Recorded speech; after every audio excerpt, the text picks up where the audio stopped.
hear me? Yeah. I'm usually pretty loud.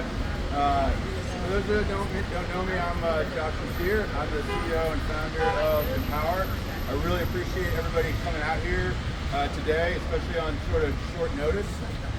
There was supposed to be a hearing to talk about the confirmation of Acting Director Rogers, the Acting Director of the Department of For-Hire Vehicles.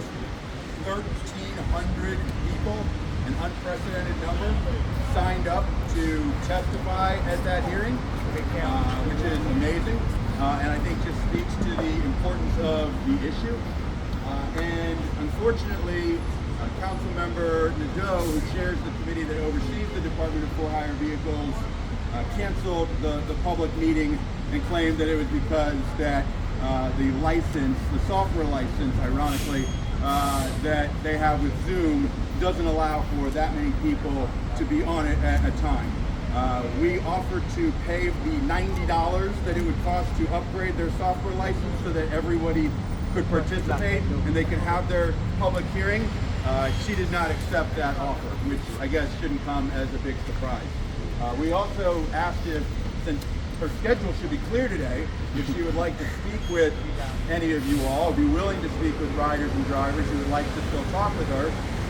She indicated, at least as far as I can understand from her email, that she would not be in the building today. So again, not a shocker.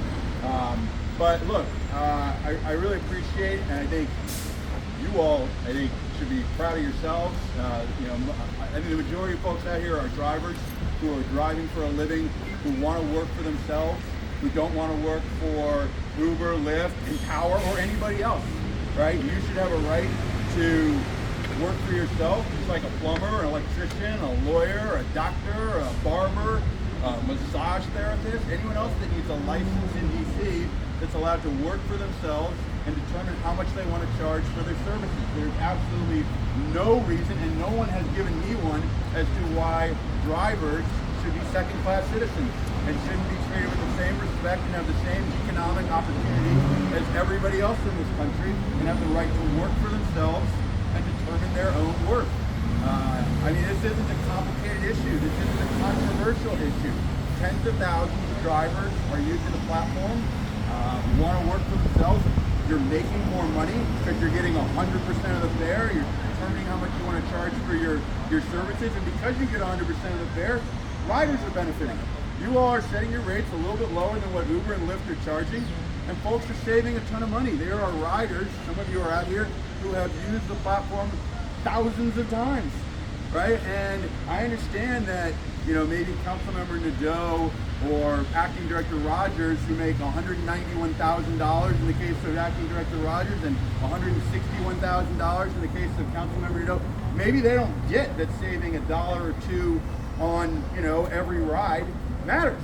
It adds up if you are a school teacher, if you are, a custodian who's cleaning our hospitals, right? If you're trying to get to and from work every day, that matters to folks. That's a big time pocketbook issue. And so again, no one has explained to me or to any of you, and I think they owe you all an explanation as to why they think that you should be forced to work for anyone else, let alone Uber or Lyft, that don't seem to care a whole lot about drivers and frankly want to replace you all with autonomous vehicles. And so we're out here today to try and make that message clear. We have proposed, with the advice and the feedback of drivers, the Driver Advisory Council we set up, legislation that would make very clear to the DFHV that drivers have a right to work for themselves. It would require that drivers register and be licensed by the Department of For-Hire Vehicles, that you be subject to whatever regulations the district thinks are appropriate for people who want to provide rides for hire. No one here is asking for special treatment. You're simply asking for the right to work for yourself like everybody else. And so, we're going to have some pizzas coming in like 20 or 30 minutes. We're going to have a few drivers speak briefly. I think we're going to try and go inside and see if we can find. I had the opportunity to speak with Councilmember Robert White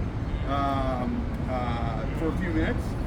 We had a nice conversation. He spoke with a few drivers. Obviously, we want to have additional conversations with him since he, I believe, sits on the committee that oversees the Department of For-Hire Vehicles. You know, hopefully we can get his support for this legislation. But if there are other council members inside, we certainly want to, you know, chat with them and see if we can find a few of them. So, again, I appreciate everybody coming out here. We're going to have Andre is going to speak first, then Tihee, and then Simone. And then I'll come back and wrap things up. So, Andre. Yeah. There he is, sorry. All right, I'm going to get out of your way. Good morning, everyone. My name is and I'm a former